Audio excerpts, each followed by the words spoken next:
Macam ni tu Haji? Baik. Assalamualaikum warahmatullahi wabarakatuh.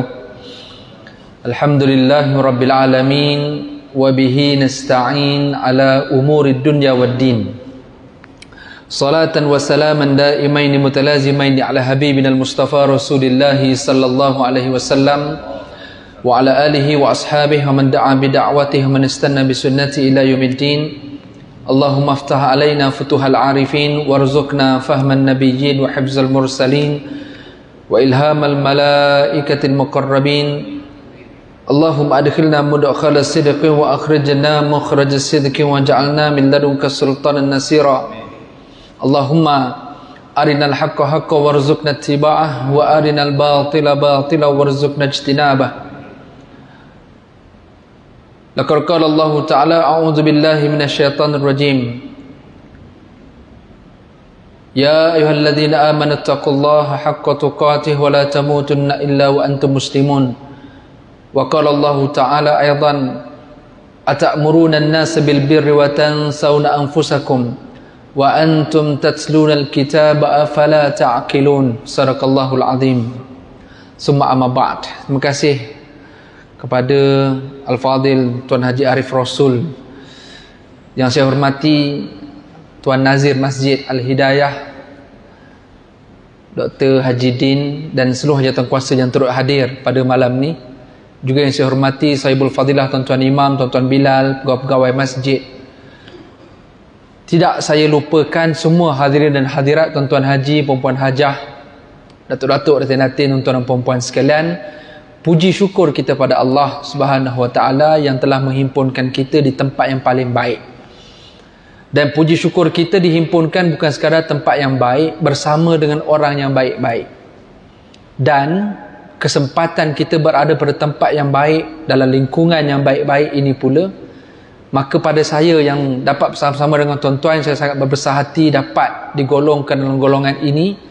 Dengan kekurangan dan kelemahan yang ada pada saya, dengan saya melihat dan berjamaah bersama dengan ahli jamaah masjid, itulah yang akan memberikan semangat, suntikan kepada saya untuk memperbaiki diri saya dalam masa yang sama, untuk menilai dan muhasabah kekurangan-kekurangan saya. Dan saya ucapkan terima kasih kerana tuan-tuan sekalian, dengan ramainya jemaah yang datang, itulah yang menambahkan kebaikan kepada saya dan kepada kita semua. Penting kita berterima kasih, bersyukur pada Allah, dan penting kita bersyukur dan berterima kasih sama manusia. Apa guna kita datang ke masjid kalau sebenarnya jemaah kita 2-3 orang saja berbanding yang datang 30-40 orang, 100 orang. Kalau kita tidak berterima kasih dengan yang datang 30 orang, 40 orang ni, berbanding kalau kita semayang jemaah juga mungkin 2-3 orang saja, dia tak sama jemaah 2-3 orang dengan jemaah 30-40 orang. Jadi kita boleh datang masjid dalam lingkungan kita ahli jamaah. Kalau kita tidak berterima kasih sama-sama kita, kalau kita tidak appreciate, hargai, berbuat baik antara kita, maka janganlah kita expect kita boleh dapat kebaikan jamaah itu dengan semata-mata pahala di sisi Allah sahaja. Okey, tuan-tuan sekalian, perbincangan kita sebenarnya, kita nak berbicara tentang isu dalaman. Okey, tentang bagaimana kita nak memperbaiki nurani kita, dalaman kita dengan penyelesaian yang Allah berikan dalam kehidupan kita. Dan pada malam ni tuan-tuan puan sekalian, saya tidak bawa benda yang baru, tinggal lagi perkara yang sama yang akan diulang-ulang kepada semua hadirin sekalian, sebagai muhasabah dan fikir kita bersama-sama malam ini, bagaimana apa saja yang Allah beri, supaya kita boleh memandang pandangan itu dengan pandangan Rabbani, bukan sekadar pandangan kita sahaja. Sebagaimana mukadimah yang saya sebutkan tadi, kita datang sembahyang jemaah tuan-tuan, pandangan kita ialah inilah manusianya, kita kenal ke tak kenal ke, inilah jemaah kita. Saya bersalam ke, saya bertegur ke, saya apa ke, yang penting saya telah solat, saya telah sembahyang jemaah. Itu keutamaan saja, itu pandangan kita. Pandangan Rabbani dia bukan begitu tuan-tuan. Okey, pandangan tamadun, apatah lagi pandangan Allah, dia nak kita berjemaah ni bukan sekadar untuk pahala antara awak sebagai hamba, aku sebagai Tuhan, bukan.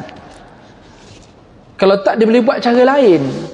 Tapi dia nak supaya kita berjamaah, sebab dia nak supaya kita membina kekuatan jamaah itu. Bukan hanya dengan Allah, tetapi kekuatan antara jamaah. Tapi apa guna kalau semayang dengan jemaah masam, Sekadar datang semayang, lepas tu balik. Apatah lagi keluar semayang, datang masjid, buat pula perkara yang mengganggu keselesaan jemaah masjid. Tandasnya tak guna dengan betul, parkingnya tak guna dengan betul, ambil hak orang lain, tidak jaga hati orang lain dan sebagainya. Dan inilah sebenarnya yang Islam telah bawa kepada kita. Apa saja perkara dalam hidup kita ini adalah semuanya bukan pandang dengan pandangan mata biasa, tapi dengan pandangan mata hati kita. Kalaulah Nabi SAW pernah menyatakan dalam hadis yang Nabi tak benarkan, jangan hampiri masjid kami bagi mereka yang makan bawang. Pandangan kita bukan isu bawang itu. Pandangan kita adalah isu mengganggu keselesaan. Pandangan yang sebenar, solusi Rabbaninya adalah jangan ganggu jemaah lain dengan sebab bau badan awak itu. Bukan isu makan itu yang utamanya. Tuan-tuan yang dirahmati Allah sekalian, muslimin yang dikasihi, pada malam ini insya-Allah kita nak sama-sama membina Rabbani kita, membina kehidupan yang sebenar kita, memperbaiki dalaman dan nurani kita. Saya nak bawa kepada tuan-tuan dan puan-puan sekalian beberapa perkara yang telah pun disebutkan oleh para ulama kita. Yang pertama adalah konsep syukur. Salah satu cara membina solusi, nak keluar daripada jalan-jalan kesempitan dalam hidup, masalah-masalah jiwa, ketidaktenangan, tak boleh tengok orang lebih dan sebagainya. Apatah lagi apa saja isu yang berlaku, kita rasa sempit, rasa sesak, frust, pedih, macam-macam. Maka salah satu caranya yang dibawa oleh para alim ulama kita, antaranya Imam Al-Ghazali, dia mengulas tentang isu syukur. Salah satu cara nak bagi manusia ini tenang dalam hidup, supaya nuraninya tenang, dengan cara yang diajarkan oleh Tuhan, iaitu dengan meletakkan elemen syukur merupakan elemen yang paling tinggi dalam hidup. Sebagaimana suratul Fatihah itu dimulakan dengan Alhamdu pada ayat yang kedua itu, melambangkan letaknya elemen syukur dan terima kasih dalam apa jua keadaan. Kata Imam Al-Ghazali, dan perkara yang sama juga pernah diulas oleh Almarhum Dr. Yusuf Al-Qardawi, bila kita kata pasal letak elemen syukur, maka 3 perkara paling asas yang pernah disebut oleh Imam Al-Ghazali, 3 perkara paling asas untuk kita cek nurani kita menerusi aspek kesyukuran kita. Dan kita tak payah tengok orang lain, tengok diri kita saja dulu. 3 perkara asas, adakah saya memiliki elemen syukur dalam diri saya. Dan mungkin saya nak mulakan dulu dengan ayat Al-Quran yang disebut dalam ayat 15 surah Al-Ahqaf, isu pasal kematangan hidup, khususnya bagi mereka yang telah berumur 40 tahun, yang disebut spesifik oleh Allah menerusi ayat 15. Hatta idza balagha ashuddahu wa balagha 40 sanah.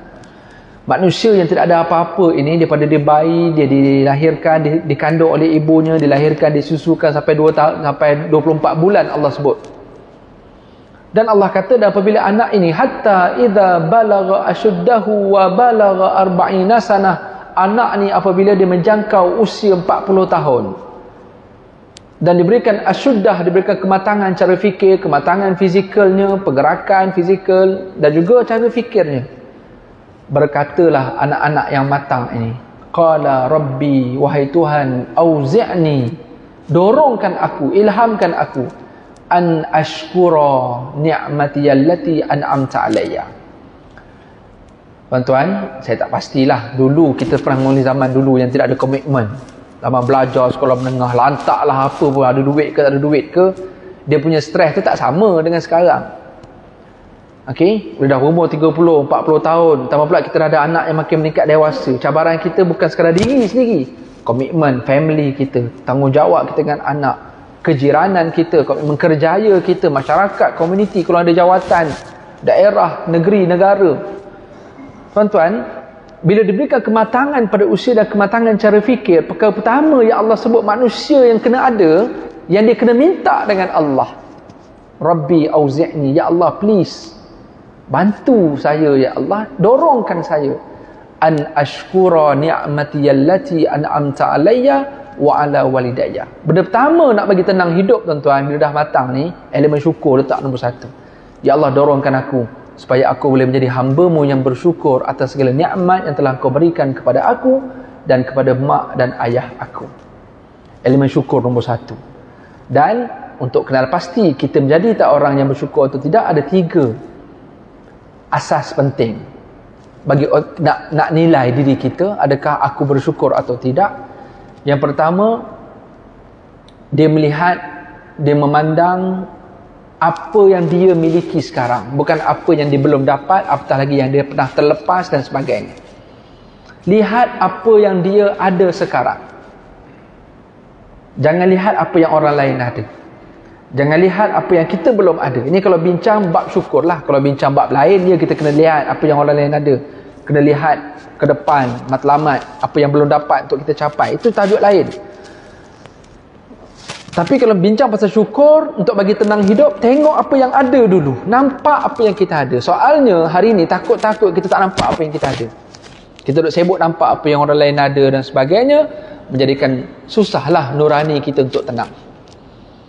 Okey, jadi untuk memperbaiki dalaman nurani kita, dalaman kita, pertama lihat apa yang kita ada. Yang paling utama, kita ada Islam, iman, itu nombor 1. Islam, iman kita tuan-tuan sekarang ni nak banding Islam dan iman orang yang terdahulu. Kalau hidup sama Rasulullah dulu, saya tak pastilah adakah saya boleh beriman pada Rasulullah dengan tekanan yang ada pada masa tu. Kalaulah hari ni kita pernah, kalaulah mungkin kita pernah terdetik kata, alangkah beruntungnya saya kalau saya hidup sama Rasulullah, boleh hidup sezaman dengan Nabi, melihat mukjizat Nabi, boleh melihat ketampanan wajah Nabi. Kita boleh cakap begitu kerana sekarang kita telah beriman kepada Nabi. Tapi kalau kita hidup sezaman dengan Rasulullah, untuk nak dapat keimanan, nak dapat Islam dengan Rasulullah bukan mudah. Ada mak yang disula depan mukanya, ada ayah yang dibakar hidup-hidup sebagaimana yang pernah berlaku kepada Ammar, sehingga menyebabkan dia kata, aku beriman kepada Lata wal Uzza. Walaupun dia beriman kepada Nabi Muhammad, dia tak boleh, mak ayah mati depan mata. Sahabat-sahabat ada yang digergaji dan sebagainya. Bukan senanglah untuk beriman. Maka bersyukur pertama tuan-tuan, jadi orang Islam, jadi orang yang beriman, dan kita dapat Islam dan iman dengan mudah. Apatah lagi kalau melihat apa yang berlaku di bumi yang sedang bergolak lah. Semestinya mereka mempertahankan Islam dan iman mereka dengan ujian yang sesuai yang Allah berikan, tahap keimanan dan keislaman mereka, untuk mereka sesuai duduk di negara sana. Kita diuji dengan pelbagai ujian yang kadang-kadang peringkat kita pun tak selesai. Apatah lagi kita nak berbicara pasal nak mempertahankan Masjid Al-Aqsa. Kalau kita bab mafla pun bergaduh tuan-tuan, bab tak boleh bertakbir pun bergaduh, bab boikot tak boikot bergaduh. Okey, bab siapa tak upload, tak posting pasal isu Palestin, nampak neutral, itu pun bergaduh tuan-tuan. Lemah ni iman dan Islam kita. Maka sesuailah kita duduk kat Malaysia, tak sesuai lagi lah kita duduk kat Palestin tuan-tuan. Sebab tu mereka tak ada isu kat sana, keimanan, keislaman mereka tak ada isu kalau bantuan tak sampai, mereka tak ada isu. Mereka tak ada isu kalau derma tak sampai, mereka tak ada isu. Bukan itu isu utamanya. Isu utamanya mereka bergembira dapat duduk dekat sana. Menjadi seorang mak bergembira boleh melahirkan anak yang syahid. Berbangga dengan wajah-wajah anak yang ditampal di dinding-dinding. Masya Allah. Tahap Islam dan iman mereka sesuai dengan ujian mereka. Maka kita diuji tuan-tuan. Islam dan iman kita diuji dengan pelbagai ujian lah. Cara kita lah. Okay? Kita duduk di Malaysia, nak pertahankan iman dan Islam, jangan cakap lah pasal isu konsert ke, isu pelacuran ke, isu itu mungkin barangkali besar. Itu pun ujian keimanan juga. Sebelum nak bincang yang tu, tuan tengok ujian-ujian keimanan yang kecil-kecil ni dulu. La yu'minu ahadukum, apa dalam hadis Nabi kata apa, man kana yu'minu billahi wal yawmil akhir, barang siapa yang beriman kepada Allah dan hari akhirat, fala yu'zi jarah, jangan sakiti jiran.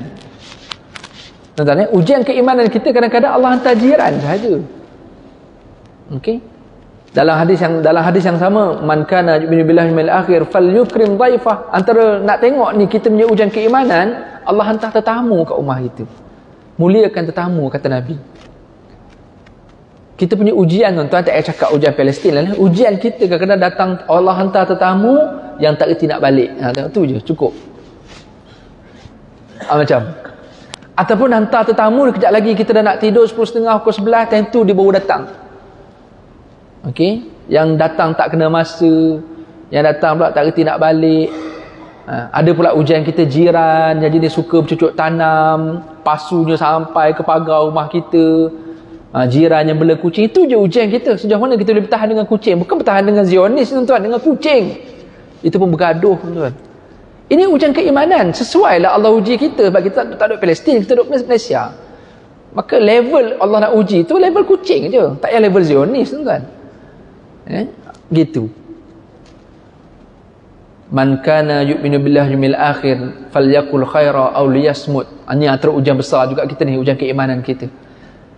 Barang siapa yang menyempurnakan imannya kepada Allah dan hari akhirat, kata Rasulullah SAW, iaitu mereka yang boleh bercakap benda yang baik ataupun dia diam.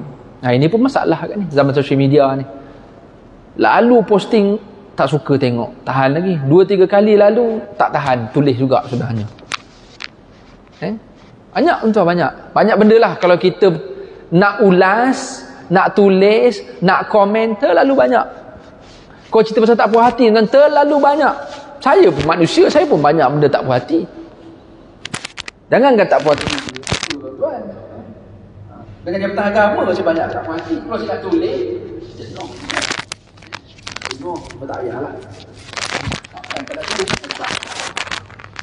jatuh berdamai. Banyak benda lah, tuan-tuan. Kalau fikir nak komplain pasal fikir itu ini. Sebab tu Imam Ghazali kata apa? Nak tenang hidup, jangan fikir apa benda yang tak dapat. Fikir apa yang dah dapat sekarang. Kita banyak komplain, banyak rasa tak tulis, nak komen ni sebab kita tak dapat benda tu. Benda yang dapat biasanya kita sekejap. Okey. Tuan-tuan sekalian, saya tak pasti tuan-tuan faham tak faham saya cerita apa. Cuma nak bagi tahu, hidup ini cabaran-cabaran kita, tuan-tuan. Jadi benda yang nak bersyukur ni, kata Imam Ghazali, pertama, lihat apa yang kita ada sekarang. So kita ada iman Islam, kita ada kerjaya, kita ada family, ada pasangan, ada anak, ada jiran, ada kenderaan, ada. Okey, kita dah nampak. Kena nampak dulu apa yang kita ada. Asas yang kedua adalah bukan sekadar nampak, kita kena rasai apa yang kita ada itu memiliki value, memiliki nilai. Value, bukan price. Sebab sometimes ada orang ni dia nak benda yang dia ada ni benda yang ada price. Harga mahal-mahal saja. Sebab value ni tak mestinya mahal. Macam dululah saya pernah hidup, awal kehidupan zaman saya kecil dulu, tak ada gadget-gadget ni. Game-game ni semua tak ada. Semuanya benda yang buat sendiri je. Lastik, buah ceri, konda-kondi, galah, semua tu no cost, zero cost. Dia tak ada price benda tu, tapi dia banyak value ni. Saya banyak kawan, release tension, belajar, boleh petang-petang boleh main, benda macam tu lah. Menguji otak, cara nak buat senjata yang paling bagus, walaupun senjata kayu gitu je. Ini value walaupun tak ada price. Kalau price, game-game yang ada sekarang adalah price. Okay, PlayStation lah, apa benda semua tu ribu-ribu harganya, tapi value-nya belum tentu. Menyebabkan anak-anak yang main game tu akhirnya apa nilainya? Dah ngadik-beradik pun jadi renggang. Sebab sibuk dengan game saja. Dengan mak ayah suruh apa-apa pun dah tak alert. Price-nya barangkali ada, game-nya bagus, tapi value-nya tidak ada.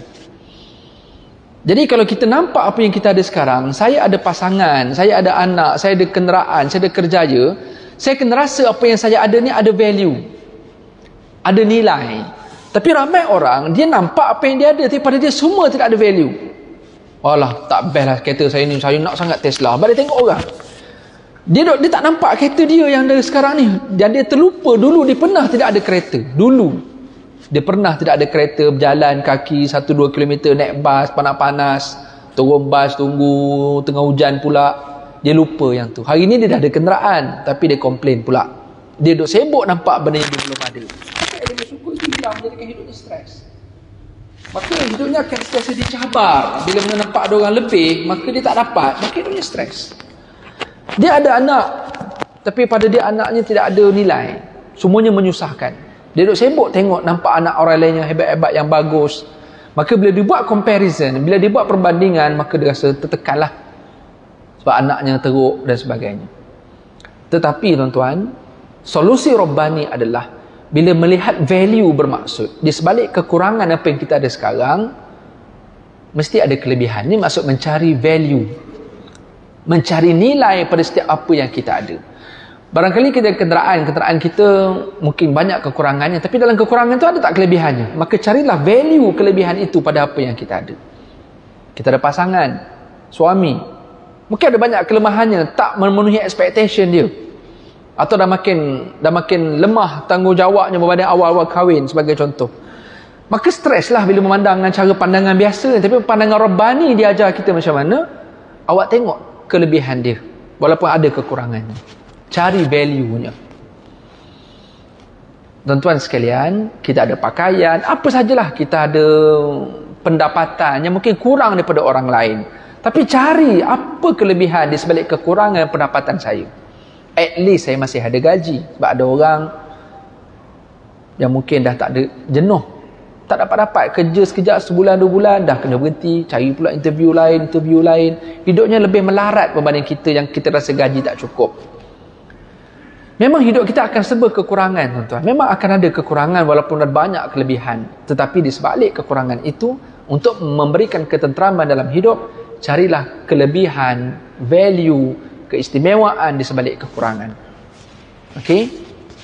InsyaAllah tuan-tuan, dalam masjid kita pun ada banyak kurang. Ada je kita tak puas hati dengan jemaah ni, tak puas hati dengan jemaah ni. Tapi cuba cari kelebihan mereka. Dengan imam kita, dengan AJK, sebagai contoh lah. Banyak benda yang kita boleh rasa kita tak puas hati. Tapi bagi orang yang bersyukur, di sebalik kekurangan itu, dia tetap akan bertenang. Sebab walaupun ada benda yang tidak puas hati, tapi aku nak komplain banyak-banyak, kalau aku jadi AJK, itu aku boleh buat. Contoh. Aku nak itu ini, tapi belum tentu saya boleh buat. Jadi bila orang yang ada value dalam hidup, dia merasai sesuatu itu dengan melihat kelebihan di sebalik kekurangan, maka akan timbullah satu lagi sifat yang namanya sifat qanaah. Dia merasa cukup dengan apa yang ada. Dia rasa cukup. Justru tuan-tuan rahmati Allah, yang ketiga kata Imam Al-Ghazali, bukan sekadar nampak apa yang kita ada. Yang kedua, rasai apa yang kita ada itu ada nilai, ada value. Dan yang ketiga, kita mengenali siapa yang memberi apa yang kita ada. Kita kena kenal siapa yang beri apa yang kita ada sekarang. Semestinya Allah lah. Tetapi selain daripada Allah, manusia-manusia yang ada sekeliling kita yang memberi apa yang kita ada. Sebab ada orang hari ni tuan-tuan, dia menjadi somebody yang dulunya dia nobody. Tapi dia lupa kawan-kawan dia. Dia dah mula tak kenal. Yang dulu kawan ni lah yang pernah bagi dia hutang, kawan ni lah yang pernah push kenalkan dia dengan someone. Tapi bila dia dah berjaya, kadang-kadang dia lupa orang ni. Maka orang macam ni susah nak jadi orang yang bersyukur lah. Maka hidupnya akan jadi lupa diri, lupa daratan dan sebagainya, menjadikan dia sombong, bongkak, takabur dan sebagainya. Kerana apa? Hilang ni elemen syukur, asas yang ketiga, iaitu dia dah tak kenal dah. Bukan sekadar tak kenal Tuhan yang beri apa yang dia ada, tak kenal dah manusia sekeliling. Contohlah kalau dia berkeluarga hari ni, kalau dia sombong dengan pasangan dia, jangan lupa dulu zaman dia susah mula-mula kahwin macam mana. So kalau berlakulah apa-apa konflik dalam rumah tangga, jangan masing-masing melihat kekurangan masing-masing. Lihat yang masing-masing pernah kurang pada awal perkahwinan, masing-masing membina kepercayaan, menampung kekurangan dengan kelebihan masing-masing. Begitulah yang akan mententeramkan konflik-konflik apa saja yang berlaku sebab dalam rumah tangga, dalam organisasi dan sebagainya. Elemen syukur ni perkara pertama tuan-tuan, antara solusi Rabbani bagi menyelesaikan isu nurani kita. Okey, isu dalaman kita hari ni antara paling utama adalah terapkan elemen syukur, letak dia paling atas. Jadi setiap kali kita solat tuan-tuan, bila kita sentiasa menyebut alhamdulillah, alhamdulillah, itu di awal solat kita, dia bukan sekadar satu skrip yang untuk dibaca, tapi adalah perkara yang perlu kita hayati dalam hidup. Letak elemen syukur, alhamdu itu dalam hidup. Itu yang pertama. Yang kedua tuan-tuan yang rahmati Allah sekalian, meletakkan elemen redha dalam hidup. Elemen syukur nombor satu. Solusi Rabbani yang kedua adalah meletakkan elemen redha. Yang pertama yang kita nak bukan kita redha dengan Allah. Yang pertama kita kena cari jalan bagaimana Allah redha kepada kita dulu. Kita sebagai hamba memang kita kena redha dengan Allah. Itu sekejap lagi.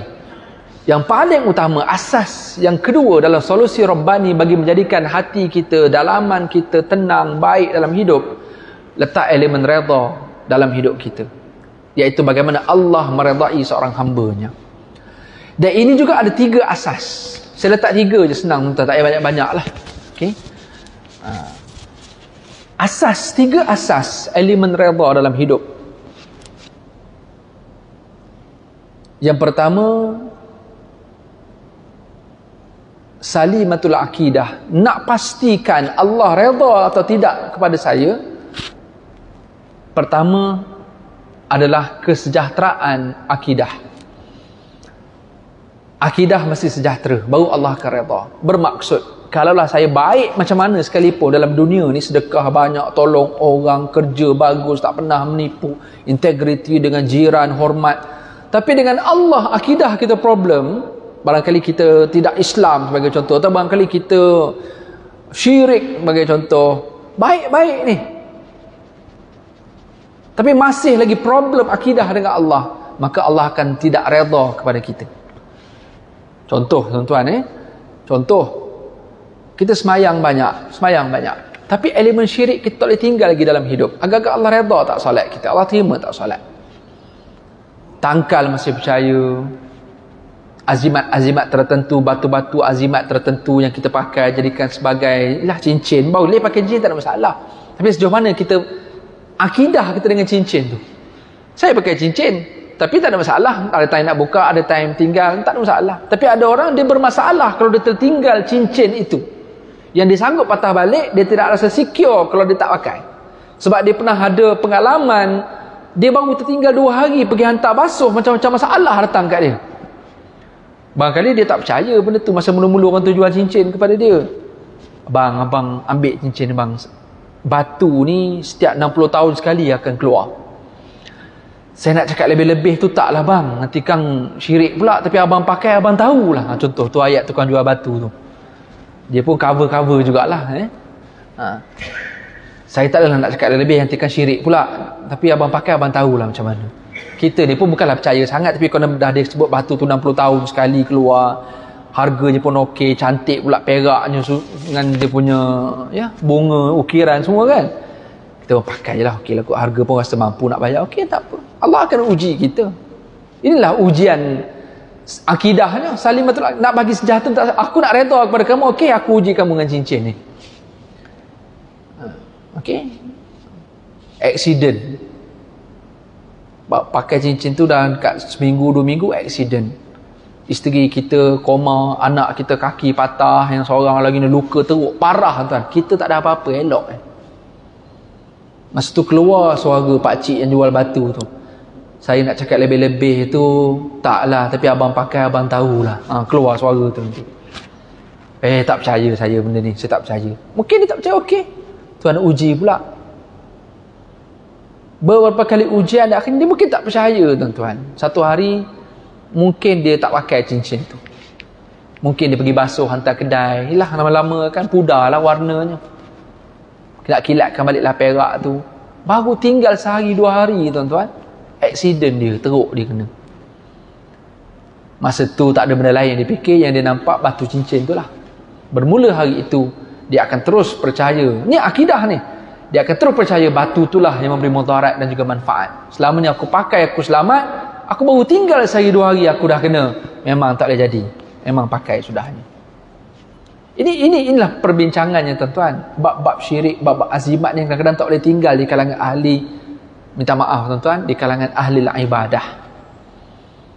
Kita alhamdulillah ahli ibadah tuan, bukan senang nak buat ibadat, bukan senang, tapi kita akan diuji pula. Nak tahu Allah redha tak redha dengan ibadat kita, Allah uji kita dengan akidah. Betul tak awak ibadat demi saya uji awak dengan azimat, dengan tangkal dan sebagainya. Minta maaf tuan-tuan, saya pernah solat di masjid di Lembah Kelang, ketika berwuduk dekat tempat wuduk tu, cincin lengan semua, ada jemaah yang pakai kayu warna hitam kat sini. Apa dia tu agak-agak kayu hitam? Tokak Ali ke? Tokak Ali tak pakai situ dah, Tokak Ali dalam kopi. Apa dah agak-agak tu kayu kemuning hitam apa, kenapa nak kena pakai benda tu semua tu? Salah ke Ustaz? Tak salah, saya pun tak judge. Cuma itu masing-masing kena tahulah kenapa saya pakai. Dia yang pakai dia tahu. Tapi kalau dia rasa dia pakai tu sebab memang tak ada apa-apa saja je pakai, okeylah saja. Tapi kalau bukan sekadar saja, ini akidah nak kena jaga. Tolong hati-hati tuan-tuan. Saya pernah berjumpa dengan jemaah masjid yang dia boleh datang lebih awal daripada siap daripada Bilal. Dia boleh balik daripada masjid lebih lewat daripada imam, daripada semua ni. Dan dia ada tempat khas, tempat Quran. Dia orang tahu dah Quran dia hal tu haji ni punya. Tapi tuan-tuan, dia tak boleh tinggal apa? Tilik nasib, tak boleh tinggal. Saya jumpa orang ni, kontraktor, hebat ibadat. Tapi saya kenal pasti, dia kalau nak buat apa-apa, dia mesti jumpa seorang ni. Dipanggil ayahanda ke ninda dia ke apa ke, orang tu akan tilik dulu. Perkara ni jelas-jelas Nabi pernah sebut dalam hadis. Ini kata dengan akidah tuan. Man ata kahinan fasaddiqu bima yaqul lam tuqbal salatahu 40 yawman. Atau kama qala Rasulullah, barang siapa yang jumpa kahin ni orang-orang yang boleh ramal sesuatu, dan dia membenarkan apa yang diperkatakan oleh kahin tadi, maka tidak diterima solatnya 40 hari. Ini antara cabaran akidah lah. So kita bincang sekarang isu apa? Isu redha. Solusi Rabbani kita dalam nak menyelesaikan masalah dalaman kita adalah cari redha Allah. Selain pada syukur, cari redha pula. Redha pula asas yang pertama adalah betulkan, sejahterakan akidah kita hari ini. Tolong tuan-tuan cek balik dalam rumah tangga kita, keturunan kita masih ada tak kepercayaan-kepercayaan yang ada kaitan dengan perkara-perkara syirik ini. Tolong hati-hati. Let's say lah kita kata mungkin kakak kita ke pernah bagi satu barang, kata ni arwah mak pernah bagi tahu ni masa Kak Long jaga mak dulu, ni benda ni yang jaga keluarga kita. Nanti lepas mak tak ada, awak jaga. Jadi Kak Long pegang amanah ni, tapi Kak Long rasa Kak Long tak sempat nak jaga sangatlah. Jadi Kak Long rasa baik kamu lah yang pegang benda ni. Let's say lah kita ada benda-benda yang macam ni tuan-tuan. Tuan-tuan try clarify betul-betul. Cuba clarify. Kenal pasti. Minta pencerahan betul-betul. Apa barang ni sebenarnya? Apa ni? Penjaga-penjaga ni apa? Yang dipanggil barang pusaka ke, atau barang pusaka yang disertakan dengan saka yang menjaga rumah tangga? Ini yang kita takut. Di zaman moden tuan-tuan, kita jangan fikir zaman moden orang tak pakai benda-benda macam ni tuan-tuan. Isu di universiti, isu di asrama yang kadang-kadang berlaku macam-macam perkara-perkara yang pelik-pelik. Dia kadang-kadang isu-isu ni lah.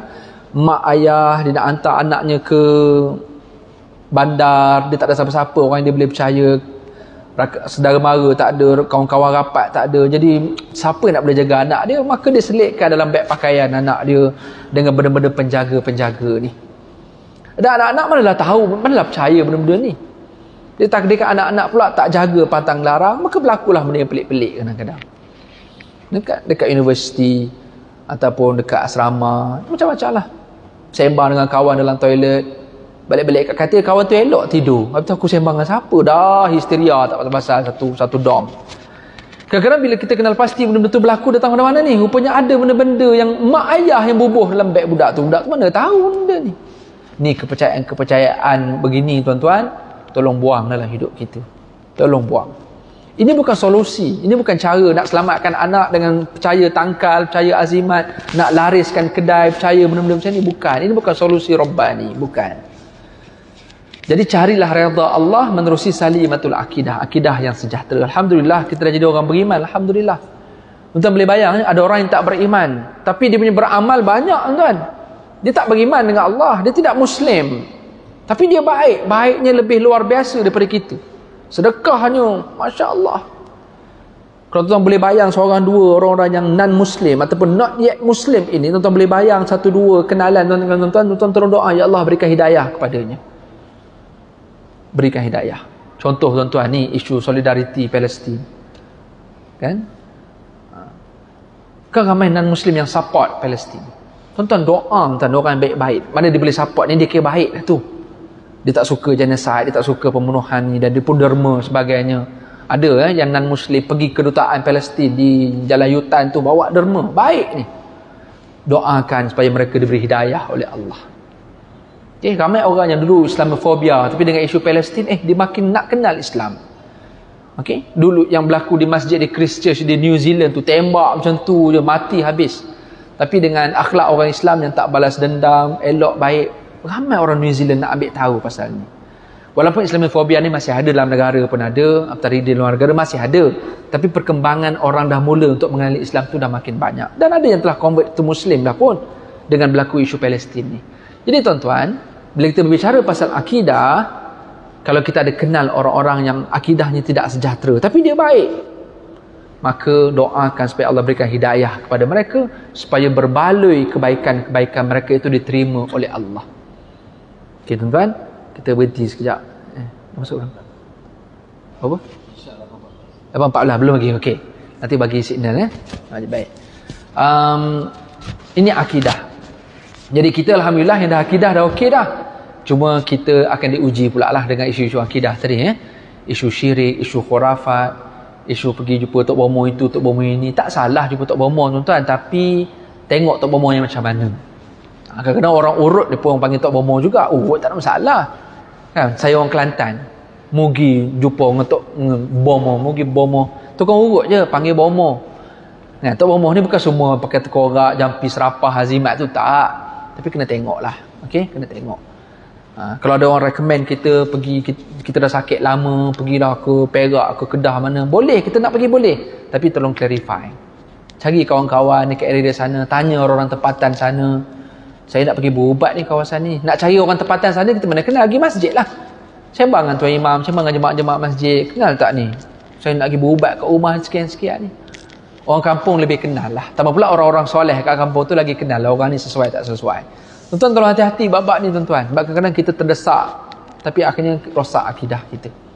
Na'udzubillah, harapnya Allah bantu kita untuk kekalkan, selamatkan akidah kita.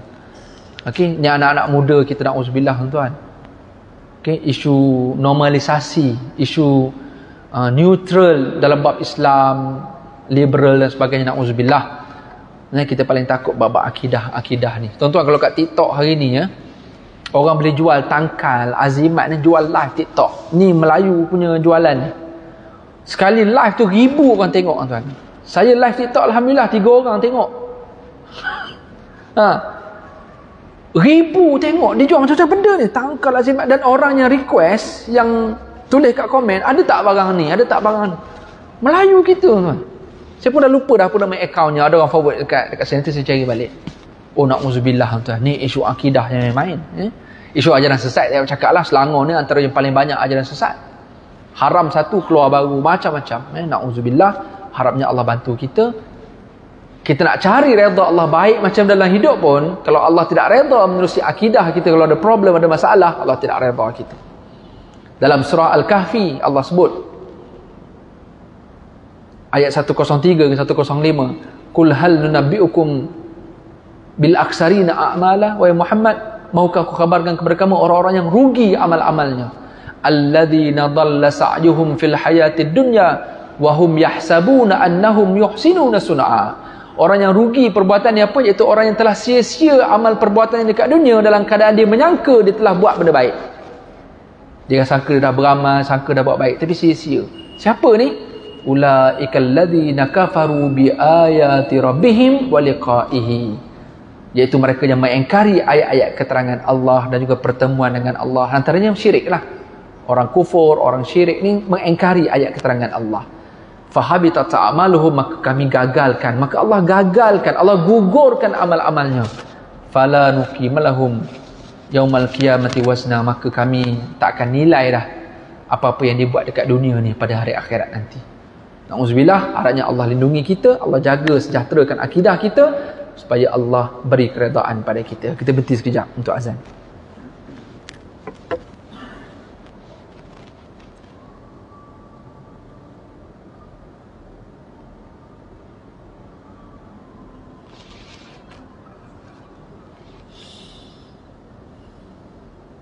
Allahu Akbar.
إلا بالله العلي العظيم.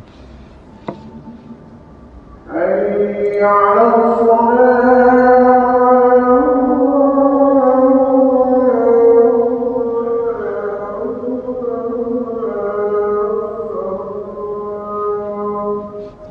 حول ولا قوة إلا بالله العلي العظيم.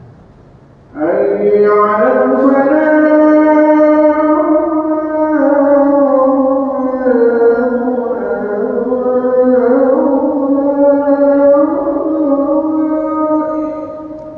إلا بالله العلي العظيم. حي على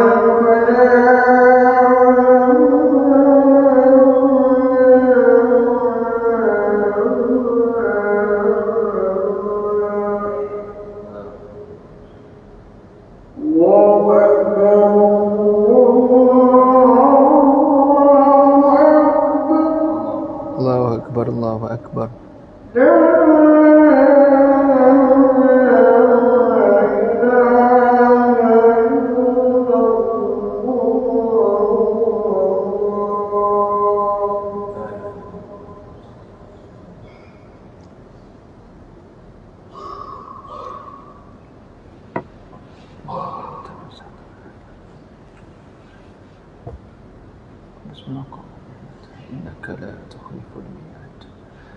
Muslimin dan muslimat, tuan-tuan dan puan-puan sekalian,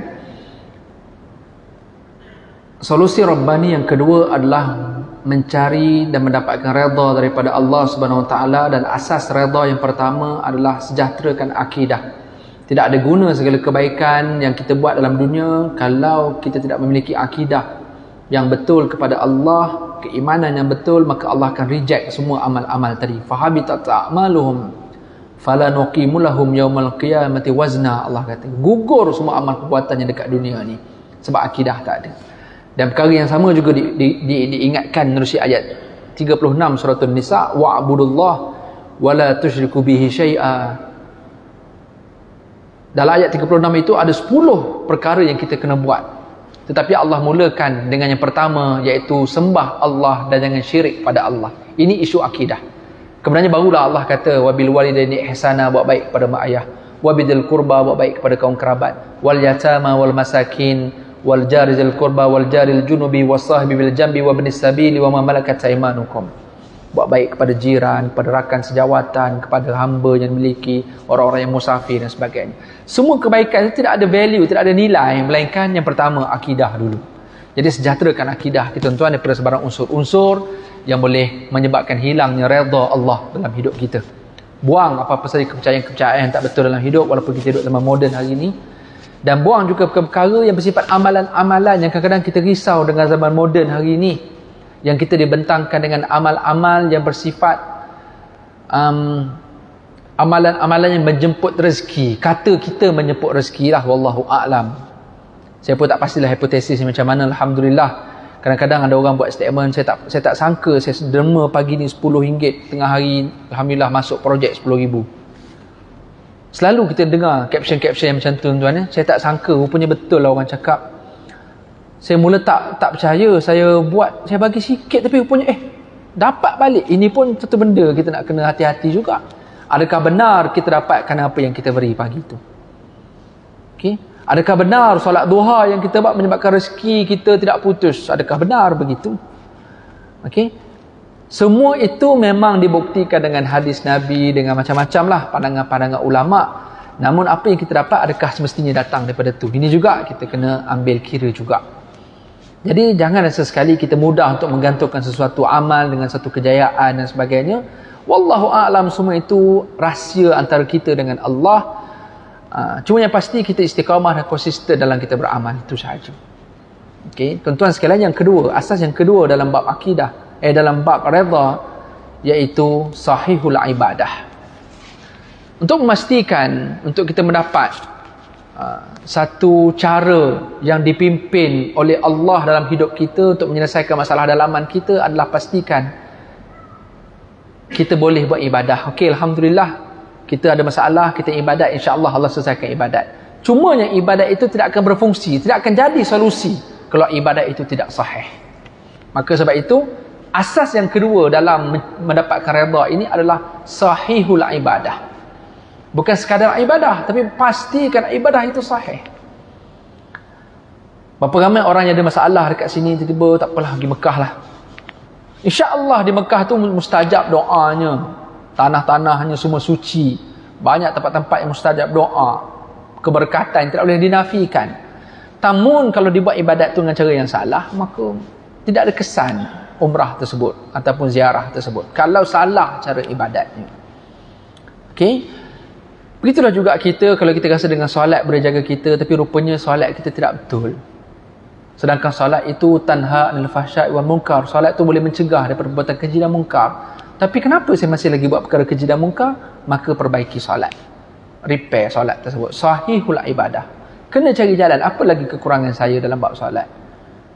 Saya rasa saya dah okey dah sembahyang ni, rupanya barangkali ada kekurangan, mungkin solat sunat awak malas. Maka sebab itu banyak lagi masalah-masalah ini mungkin masih berlaku dalam hidup. Kenapa? Oh, tidak disempurnakan dengan solat sunat. Atau mungkin rupanya dalam bab solat wajib itu pun ada perkara rukun yang tidak selesai, yang perlu diperbaiki. Maka inilah muhasabah kita, inilah perbincangan kita tentang nurani tadi. Okey, tuan-tuan sekalian, sahihul ibadah. Pastikan ibadat sahih. Minta maaf tuan-tuan sekalian, maklumlah saya ni ustaz, bukanlah mencari salah. Cuma kadang-kadang kita ternampak perkara macam tu, maka tugas saja untuk menyampaikan. Kadang-kadang dalam semayang kita masbuk, duduk kat belakang. Kadang-kadang saya nampak jemaah depan saya. Ni di mana-manalah tak berlaku dekat sinilah, sebab tadi pun sembahyang tadi di luar. Kadang-kadang adalah beberapa perkara yang mungkin boleh diperbaiki, yang mungkin kita terlepas pandang. Contoh, rukun fi'li. Rukun fi'li ni iaitu perbuatan yang mesti kita buat dengan betul, barulah rukun itu diterima dan solat itu menjadi diterima, sah. Rukun fi'li ni biasanya susah orang nak salah. Tapi bukan sebab kita tahu, cuma kadang-kadang kita terlalai dan terleka. Yang banyak orang salah adalah rukun qauli, bacaan. Ini ramai salah. Dan kita harap Allah ampunkan, Allah terima jugalah solat kita walaupun ada salah itu. Tapi kalau boleh disempurnakan, diperbaiki bacaan itu lebih baik. Contoh rukun fi'li yang sepatutnya tak salah, tapi kadang-kadang kita terlepas pandang. Contoh ketika sujud. Khususnya sujud yang kedua.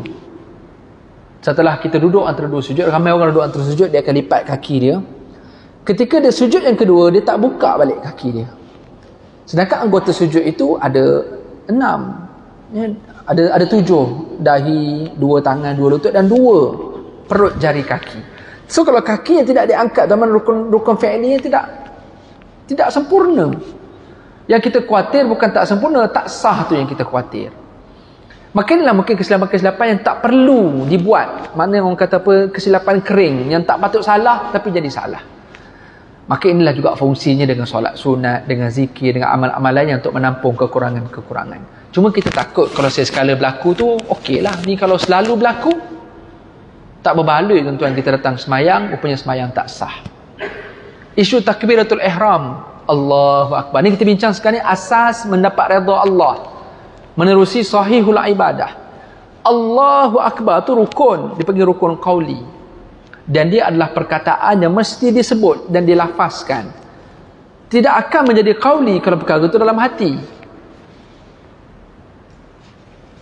Walaupun dalam hatinya khusyuk, tetapi tidak disebut, tidak dilafazkan. Lafaz Allahu Akbar. Kadang-kadang mungkin kita pernah, mungkin zaman kecil dulu, atau mungkin kita pernah beli buku-buku asas solat. Dia tulis rukun solat yang pertama, berdiri betul, kan? Kemudiannya mengangkat takbir. Dia bukan mengangkat takbir, melafazkan takbir. Mengangkat tangan tu sunat hayat, ya? Mengangkat, tak angkat pun tak apa, yang penting lafazkan takbir yang pertama tu, takbiratul ihram. Kadang-kadang ini yang bukan tak tahu, terlepas pandang. Allah, sebutan Allahu Akbar, angkat tu kalau macam ni pun sah lagi semayang, memakruh lah. Jangan buat pula tuan, gini ke apa ke, masih sah tuan, masih sah. Tapi sebutan itu Allahu Akbar, ini maksudnya sahihul ibadah. Mestikan ibadat kita sahih. Saya pernah semayang di surau PWTC, masa tu zaman PWTC, sekarang ni WTC, surau Ar-Rahman. Masa tu masbuk, solat jemaah dah habis, saya lambat, habis meeting lambat, saya masuk, semua orang dah semayang sendirilah. Jadi kita nak ambil lah kelebihan solat jemaah, maka saya pilih salah seorang yang saya rasa sesuai untuk dijadikan imam. Maka saya akan pilih yang lebih senior lah, sebab saya tak berani nak ambil yang muda-muda sangat. Pernah ambil imam muda, kita masuk tu kita impress budak-budak muda semayang sama grup dia dekat pavilion. Dalam hati kita, Allah, Masya Allah, hebat, orang muda dah boleh semayang jemaah. Cuma pengalaman saja, akhirnya imam tengah sujud nampak seluar dalam pula. Tu masalahnya kalau orang muda ni, kan seluarnya londeh lang, t-shirtnya sengkat. Tu pengalaman sajalah. Jadi tak berani nak ambil orang muda jadi imam. Jadi carilah orang yang lebih senior, tengok pakaiannya pun baik, beruban sikit, okeylah. Saya pun berdiri tepi dia, takbir Allahu Akbar, nak jadi makmum kepada imam. Sebab saya dah terlepas main jemaah yang ramai tadi. Bila saya takbiratul ihram dengan imam, imam tu mengundur ke belakang, saya duduk depan. Yang saya tahu makmum kat depan ni jenazah, kita ni hidup lagi.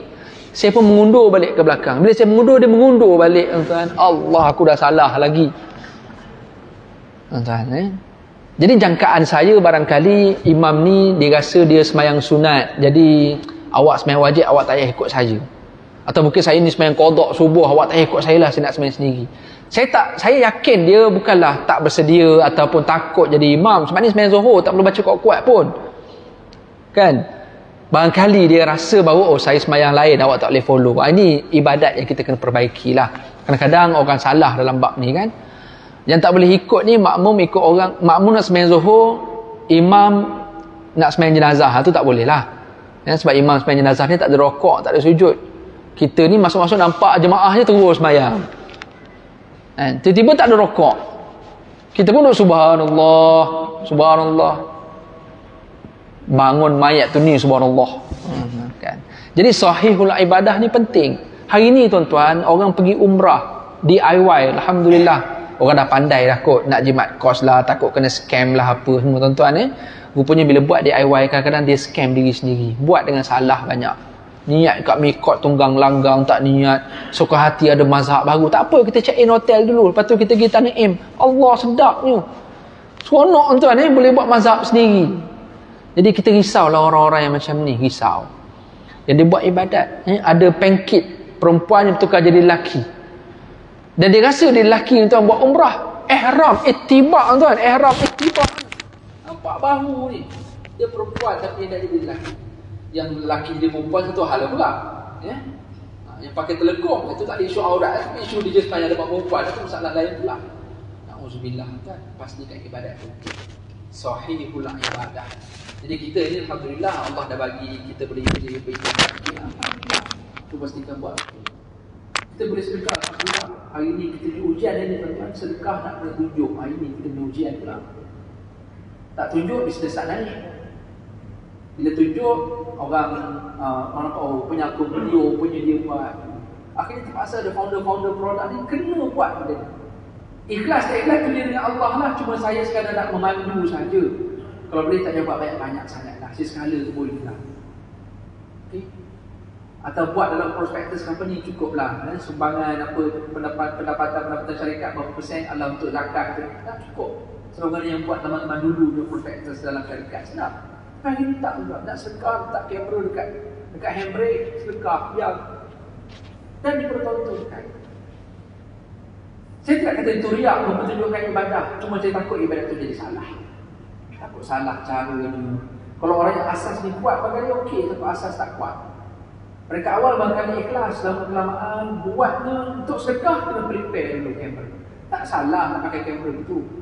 Allah sebut itu betul sedekah fa ni'mahi. Kamu nak sedekah, kamu tunjuk sedekah kamu, fa ni'mahi, itu baik bagi kamu. Dia boleh galakkan orang lain sedekah.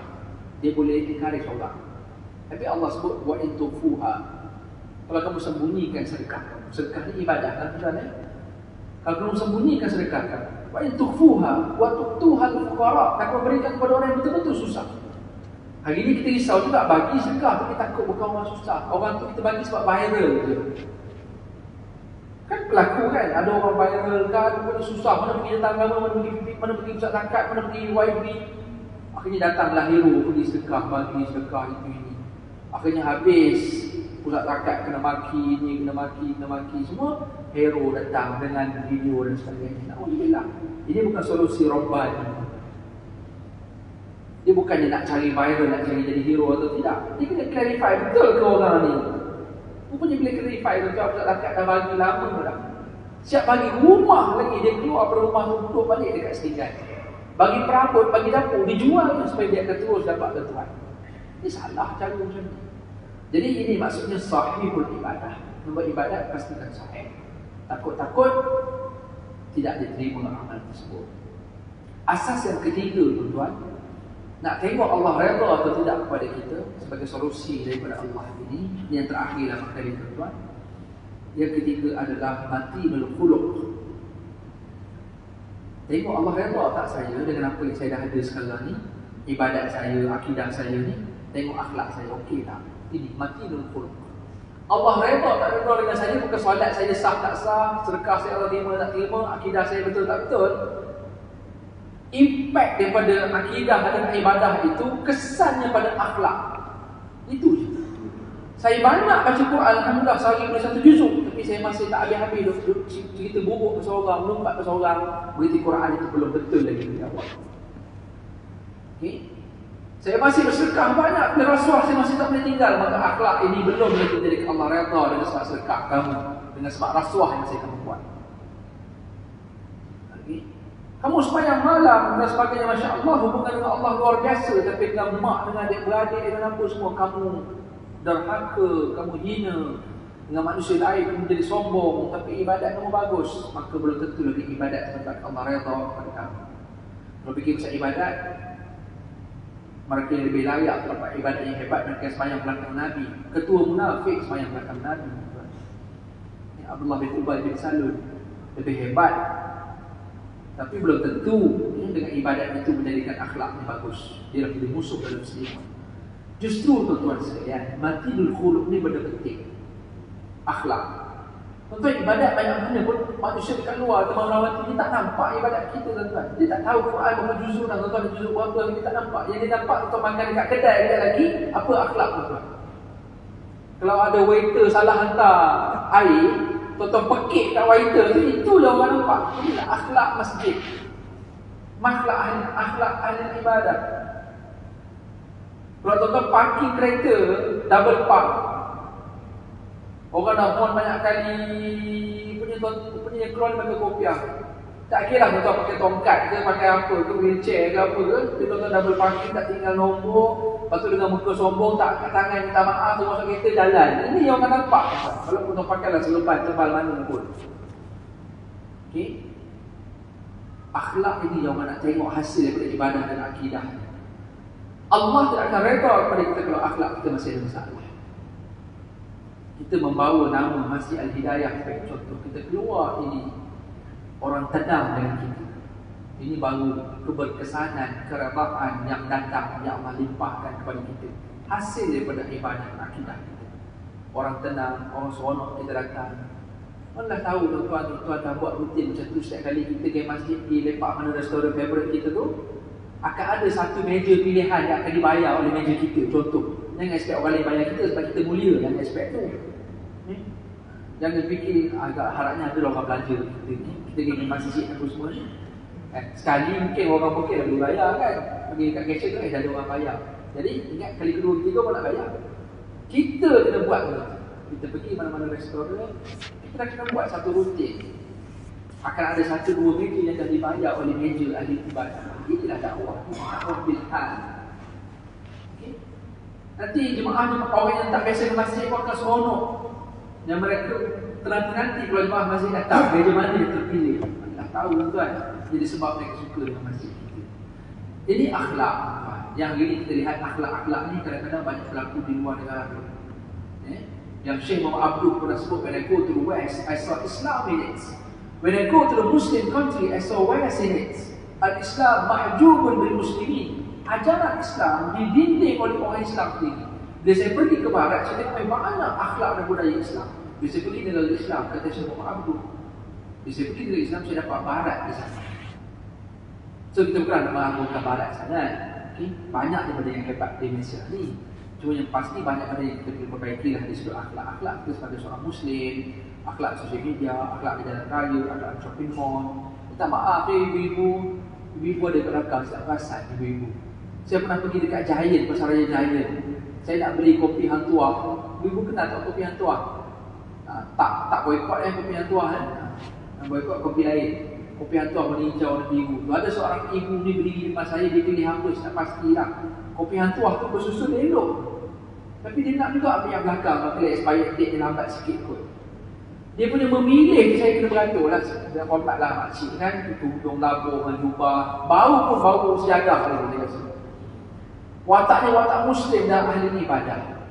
Dia boleh pilih kopi hang tuah tuan, sehingga kan berjujuran jatuh semua yang tersusun dekat rak. Dan dia nampak tersusun tu semua jatuh kat lantai. Dan dia pun pergi berlalu itu saja dengan kemuliaan diri. Dah tak pasal kita yang tinggal. Kadang-kadang lorong tu ada pula orang lain datang, maka orang pasti akan tuduh saya yang terjatuh. Maka tak ada masa saya yang tersusun.